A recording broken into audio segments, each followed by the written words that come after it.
selected these three vows because these three vows talks about three types of Buddhist practitioners.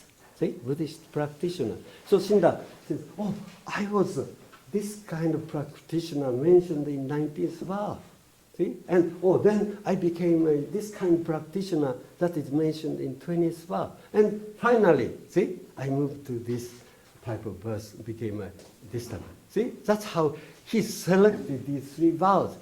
This is uniquely Shindan's. Nobody else did this before. Okay, Shindan read these three vows and he saw himself, his past experiences in this. See, that's how Shindan read the text, you know. And whenever he read the text, he was reading himself. That's a very important aspect to Shindan. See, we read the text and we don't think these texts are talking about something that we should identify. You know, we just objectively, academically read the text. Shindan's way of reading it, very experiential. So whatever he reads, oh, this is showing myself, see, aspect of myself. Oh, this is showing him. See, that's how he read it. See, so finally, so Shindan said, this is the most important. This is Shinjing, okay? Shinjing, and this process is self-examination. But Buddhism is nothing but self-examination, okay? Know yourself. See? If you go to Zen temple, see, the first thing Zen master will tell you is, know yourself. See? Just meditate. Know yourself. That's what the whole purpose of doing Zen, okay? Understanding, not enjoying peace of mind. You may think, oh, I like peace of mind, you know, I like samadhi, you know, nirvana. Nothing like that, okay? Buddhism is very intensive examining itself because self is something to be examined because Buddhism says we are totally upside down. See, this way, this is the Dharma direction, but we are creating our attached world, see, fixed world. We are attached to so many things, status, see, possessions, or all the ideas, isms we creating. They are so unreal. See? They are fixed value. Nothing is fixed in this world. Everything is changing, moving in the state of flux. This is the state of Dharma is impermanence, change. Okay? But we are so complacently living in the so Buddhism is self-examination. This shows how Shindan examined the self. Apart from this, there's no Buddhism. See? Apart from no Buddhism, we come to realize we are this person. In a sense, we think we are a healthy person, and this is a half healthy, half sick. This is a sick person. See? If you know you are sick, you really have need to take medicine. So you have a chance. See, this person has a chance to have this real. But I'm healthy. I'm healthy. See, I don't need any medicine.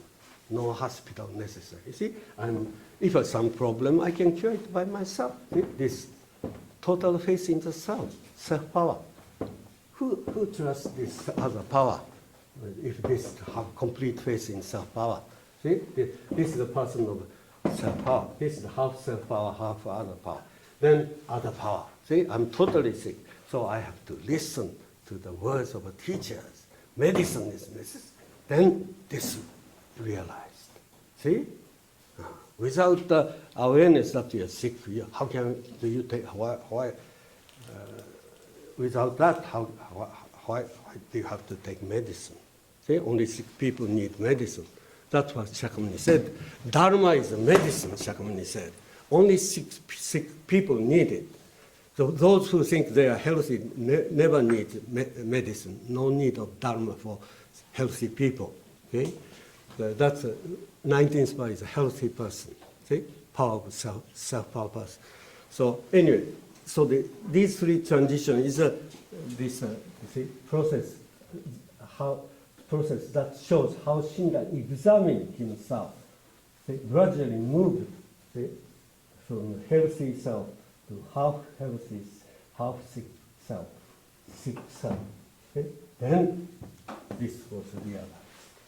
Okay? So this Now let me get into the first, But anyway, this three-stage schema is so important. Actually, if you study this three-stage schema, all Shinran's teachings are contained in it.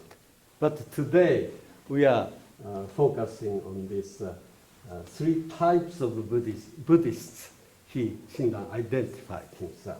Okay. So now, I draw this picture. Okay, this is a picture eggshell. Okay, Buddhism talks about this eggshell. This is human wisdom.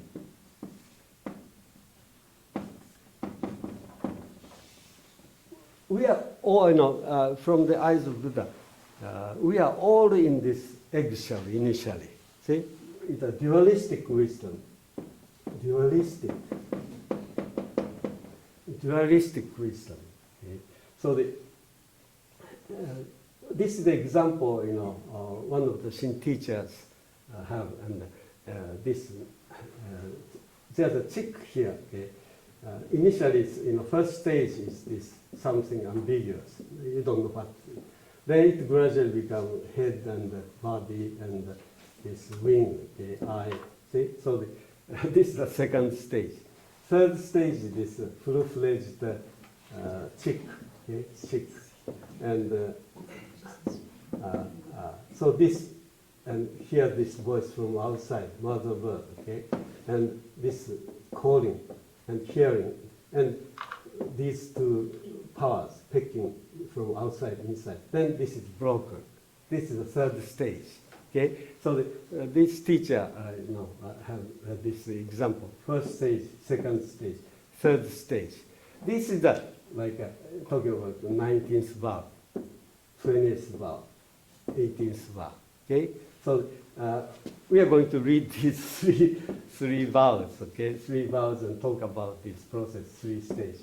Important thing is this is a Shinjing. Okay? This is a Shinjing experience. This is a 18th vow. Okay, so I say this I spelled. Okay, this is a 17, and this is the 18th. Okay, so this is this stage. Okay, this is the third stage. This is the first and second stages. Shinran was within this framework of human wisdom. And this is a Buddha, Amida Buddha, the Buddha's wisdom. Okay. In Shinran's teaching, see, wisdom is the most important concept.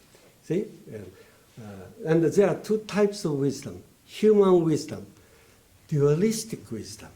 That is the wisdom we have. Okay, we use this wisdom all the time. Actually, that's the only wisdom we have. That's the only wisdom our teachers taught us, our parents taught us. Okay, this is a common sense wisdom we use. Okay, dualistic wisdom, we divide things into good and evil, right and wrong, pure, impure, and happiness, unhappiness. See, these are the criteria, values we have, all dualistic values. And we don't doubt these values. Okay? So this is called the dualistic wisdom, wisdom of two-ness. And that's the only wisdom we have. But probably Buddhism talks about another wisdom that is called Buddha's wisdom. That is non-dualistic wisdom. Yeah, I'm sure you heard it. Wisdom of oneness. Okay? So it's two types of wisdom. But sad thing is that the only wisdom we have is the dualistic wisdom, and we have no idea concerning what Buddha's wisdom, non-dualistic wisdom, is all about. Okay?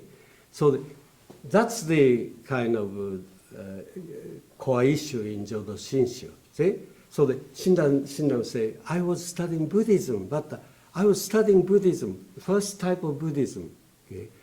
On Mount Hiei, I was studying Buddhism seriously. Then even when I met Honen Shonin, initially I was studying Buddhism within the framework of dualistic wisdom.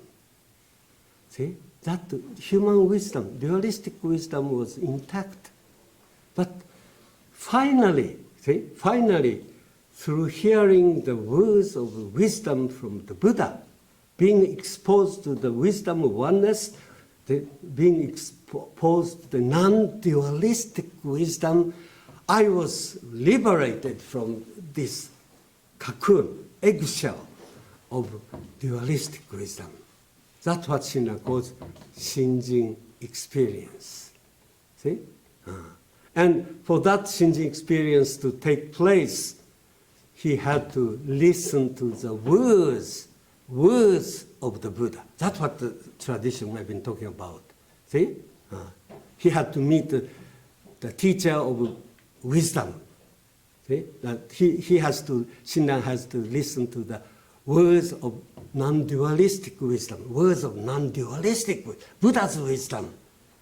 Finally, see here, Buddha, see, Amida Buddha symbolized Buddha's wisdom, non-dualistic wisdom, okay? Calling voice, that's Namu Amida Butsu. See, Namu Amida Butsu means imperative sentence. Come to Buddha's wisdom, non-dualistic wisdom.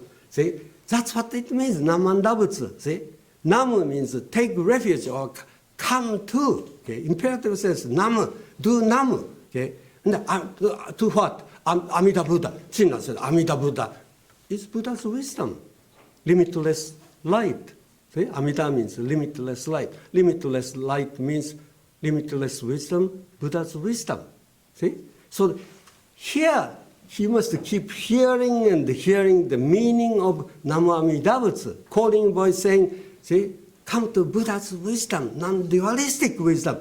So the Buddha is telling us, you've been living in this eggshell of human wisdom, dualistic wisdom, and you've been trying to understand Buddhism, Buddha Dharma Sangha, on the basis of dualistic wisdom. That's a big mistake you're making.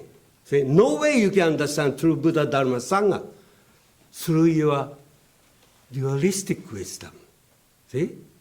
If you read the true wisdom, see, Namandavut's wisdom, that will challenge your wisdom and break this eggshell, okay, eggshell. That is Shinjing experience. That's the liberation. That's birth in the world of Buddha's wisdom. That's birth in Pure Land. Pure Land means the world of Buddha's wisdom. Okay? So Buddhism is nothing but the teaching, particularly Shinran Shonin is teaching, nothing but the teaching about wisdom. See? Specifically transition. Shinran talks about transition from the human wisdom-based Buddhism to Buddha's wisdom-based Buddhism. First stage is Buddhism based upon human wisdom. Shinran calls this provisional Buddhism. This Buddhism, see, Shinjing or Nembutsu Buddhism, is a true Buddhism. Shinshu means true Buddhism. Provisional Buddhism, see, Buddhism based on dualistic human wisdom. See? Tragedy for us is that we know only this world inside the eggshell. We never been out of this shell. This is the only thing we know. See? If you've been born in this eggshell like this chick and having lived in this shell, how can you know you are in an eggshell? Impossible. See? To that extent, it's very difficult for us to know the limitation of human wisdom because that's the only wisdom we have and we are blindly loving it, attached to it. See? So true Buddhism, Shinjin is the most difficult thing because you cannot know the mistake you're making until this eggshell is broken. See? That's the difficulty, see. Many people say, all of us Buddhism started from me, see, and many people use dualistic wisdom and say, oh, Buddhism is a nice teaching, oh, this is my kind of teaching, oh, it's good for me, good for society. Using dualistic wisdom, see, in this kind. Shinran, it took many years, 20 years here, several years here, finally, Shinran, by hearing alone, see, only this is the 17th bar, and this is the 18th bar, Shinjing. See? Hearing, without hearing intensely, see? Without the deep respect of the words of the teachers, it's impossible. Shinjing, you cannot realize Shinjing by yourself, Shinran says. Impossible. See? Shinjing is something you cannot realize. It's realized only through the help of the teachers, Buddhas. That means without help of the tradition. Okay? Teachers' calling voice telling us, come out of the shell. See? Come to Buddha's wisdom.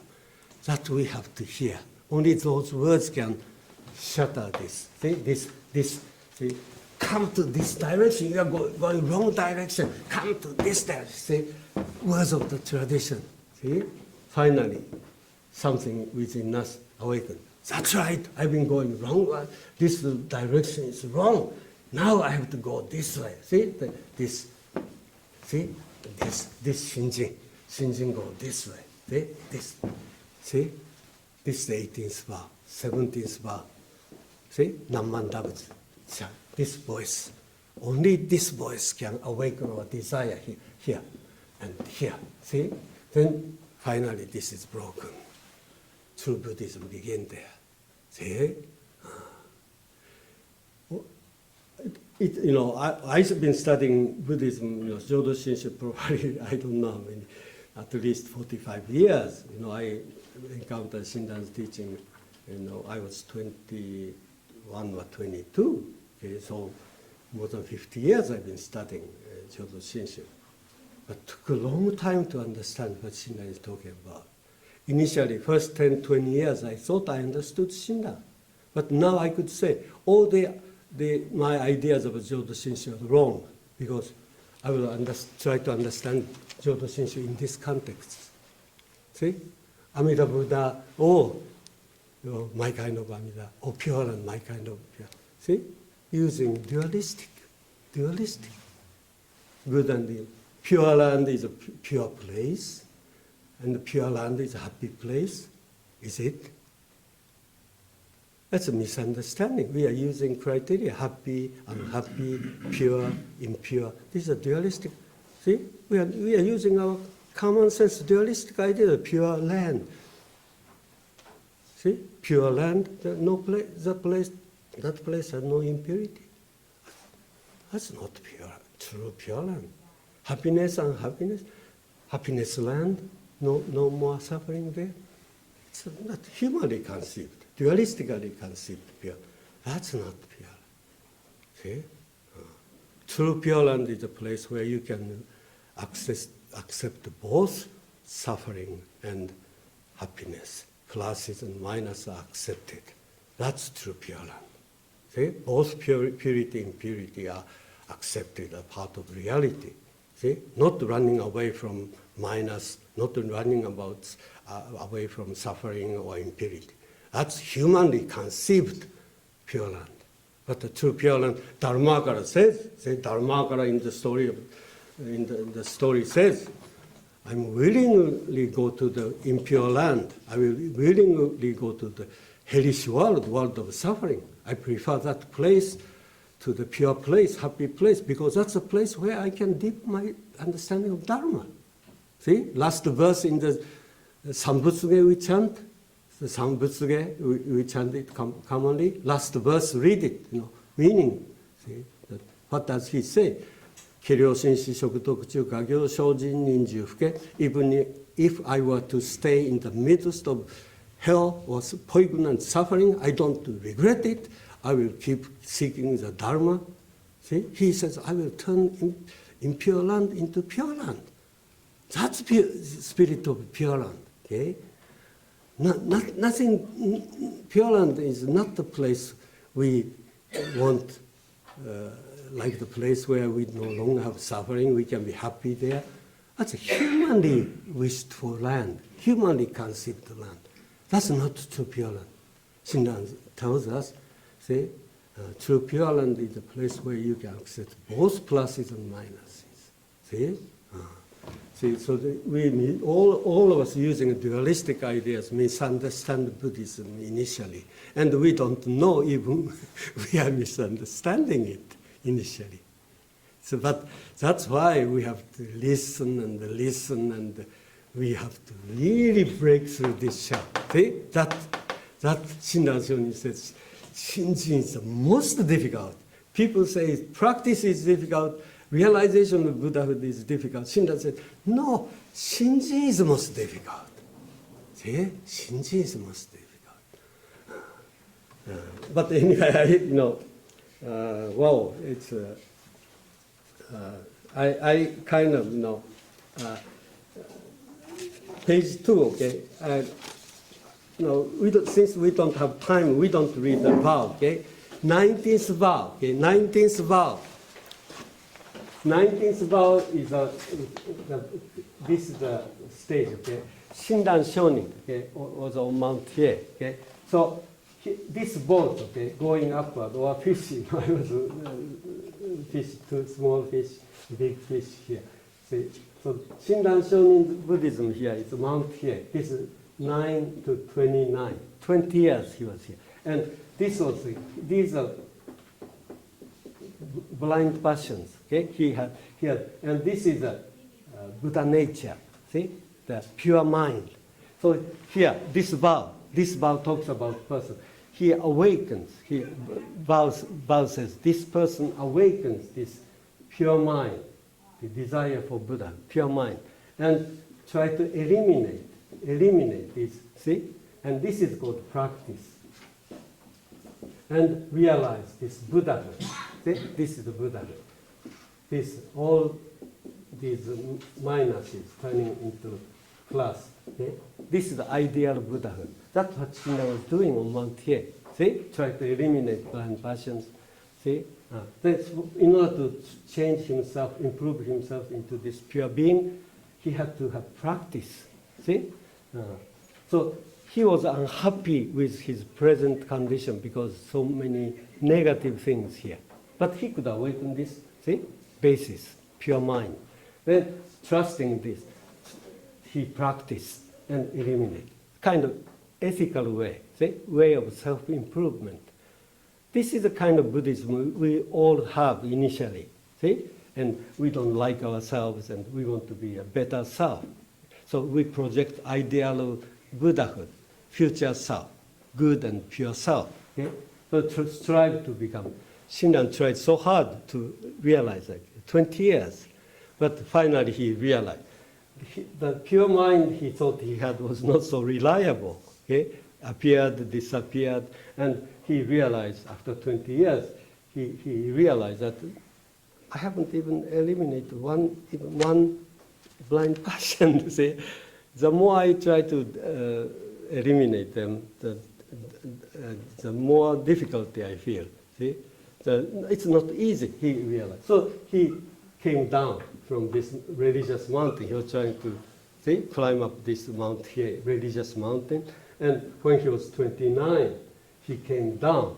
Okay? Then he met Honen Shonin. Okay? So now he cannot have any, see? This kind of optimistic, I can purify myself, I have this good nature. See? Good mind is. But now here, he says, no, I don't have any good purity in me at all. See? I'm totally helpless, total failure in all practices, he says. Hell is my only place, he said. Okay? So he was totally depressed here. Then, age 29, he met Honen Shonin. See, Honen Shonin, kind of big fish coming from opposite direction. And this teacher, Honen Shonin, says, Shinran, you are feeling depressed and you think you are totally helpless. See?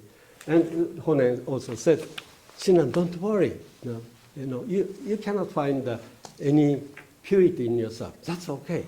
See? But there's Amida Buddha out there. See, Amida Buddha out there. And he's a compassionate Buddha. And so he knows that we are all totally helpless. So Buddha came up with a means, specific means for that is designed for inferior people like us. Don't be depressed.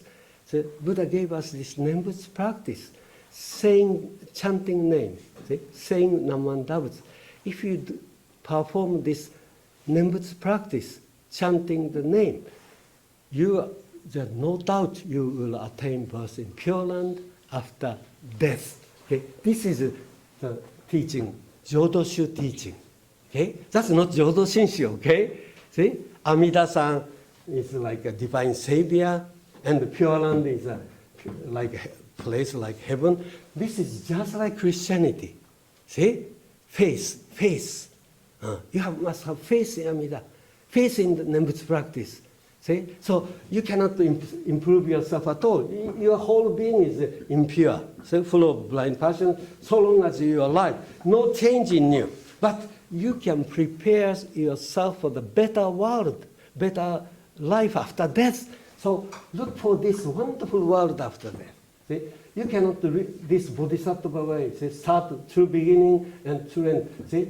This is a path of sages. You cannot do that. But after this, see, you can have yourself awaken this pure mind, and you can become Buddha. See? This whole process can be realized after death. So long as you are alive, you are defiled, totally defiled. See? Helpless. See? So just say Namandabutsu and prepare yourself for the better life after death. See? And when you chant Namandabutsu, Buddha will come to welcome you at your deathbed. See? That is a part of Jodoshu. Yeah. Welcome. Yeah? Buddha comes to welcome us at the deathbed, and he will take you to the Pure Land. See? This is a so-called Jodoshu teaching. See? In China, it was established in China, and Honen Shonin established a Jodo school. Okay? This is the teaching. To me, this is almost identical with Christianity. See? Like a savior Buddha and the Pure Land as a heaven after death. Okay? And what required is not Shinjing. Shinjing is like a awakening through self here and now. Nothing to do with faith, okay? Shinjing is not faith. Something you actually experience here, something coming out of yourself here and now, and that true self saves you, okay? It's not the faith, okay? Shinjing is true self or true wisdom coming out of you. See? Nothing to do with something expectation of something after death or faith in Buddha, faith in Amida or see? This is a faith, matter of faith, dualistic faith. See? Just like Christianity. Because we are dealing about things we don't know if it actually happens. We don't know whether there's a Pure Land after we die. We don't know if, we go to there after we die. It's a matter of faith, just like Christian faith. See? Jodo Shinshu is nothing like that. Shinran was going this way, see? But later he started down, age 31, Prof 31. This tradition is based upon Contemplation Sutra. See, this Jodoshu Contemplation Sutra. Oh, it's already past the time. Okay, I should 10:30. I should finish. Okay, so Shinran said, "Oh, this is something wrong with this. This is so many teachings. Life after death. saying Namandabutsu, as a practice. Shinran can believe in Amida as a savior. See, it's not Buddhism. See, so he read another sutra called the Rajya Sutra. Then he read and this Rajya Sutra is a true sutra. And so the Jodoshu and the Jodo Shinshu use the same identical vocabularies. Identical vocabulary, Amida, Pure Land, Nembutsu. But meanings are totally different. You have to know the differences, okay? Jodoshi, all concepts based upon this contemplation sutra is one thing. That's Jodoshu teaching. But all concepts based upon the Rajya Sutra is totally different from that. That's Jodo Shinshu. As I said, Amida is not a savior. Amida here is a symbol of wisdom, Buddha's wisdom. Pure Land is a symbol for the sphere of Buddha's wisdom. Nothing to do with the world after death or something like that. Shinjing is something, say, awareness, awakening of the true self here now. That is our liberation.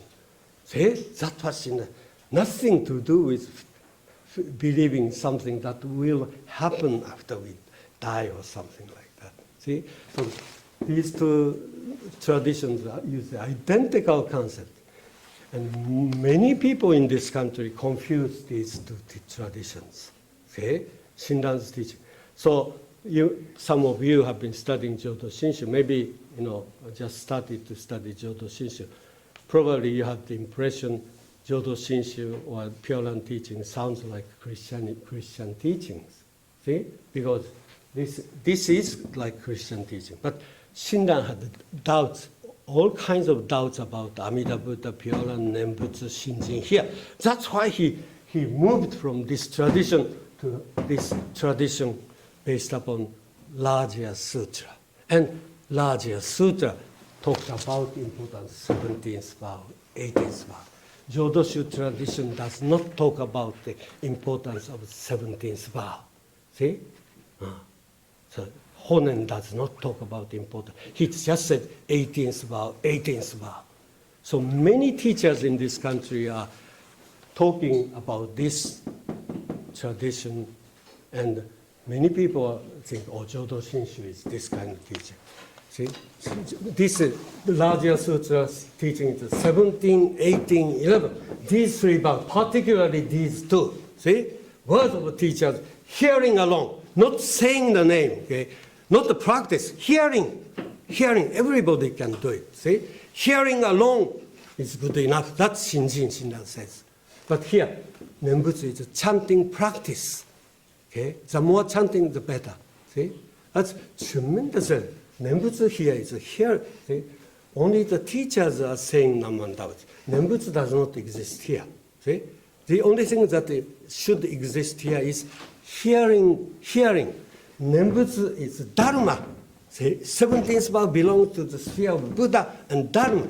See? Shinran would say, don't bring this Nembutsu this side. See? Nembutsu is not the practice. Nembutsu is calling voice. Namu Amida Butsu is a voice coming from our teachers, words of tradition. Okay? That's what she has to talk about. That's why she has exclusive emphasis on the importance of 17th as the words Nembutsu, challenging voice coming from our teachers, Buddhahood.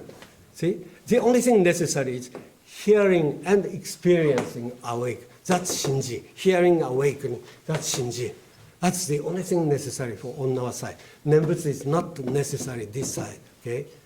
Nembutsu is the words from Namu Amida Butsu is an imperative sentence, challenging voice. Come out of your cocoon. See? Come to Buddha's wisdom. You are trusting wrong basis. See? Come to Buddha's wisdom. Buddha's wisdom liberates you. See? Wisdom of oneness. See, you divide only pluses, minuses, hating, loving pluses, hating minuses. You have all kinds of, but you received Buddha's wisdom, accept everything in your life. See, everything could become important conditions for the fulfillment of your life. Not only pluses, but also minuses is a part of your life, inherent part of it. Don't try just intellectually divide things and just love pluses, hate minus. Don't do that. That's human wisdom. You never get liberated. See? Only Buddha's wisdom of oneness. See? You can fulfill your life if you can receive pluses and minus. See? Accept them both. Not only life, youth, and health, but also sickness, old age, death. See? Accept them as they are. See? Don't just select pluses and love them. See? Accept not only pluses, but also minuses. This is what non-dualistic wisdom means. See? Accepting both pluses and minuses. That's the wisdom. See? This Namman Daoji means come to Buddha's non-dualistic wisdom. That will liberate you. That will fulfill your life.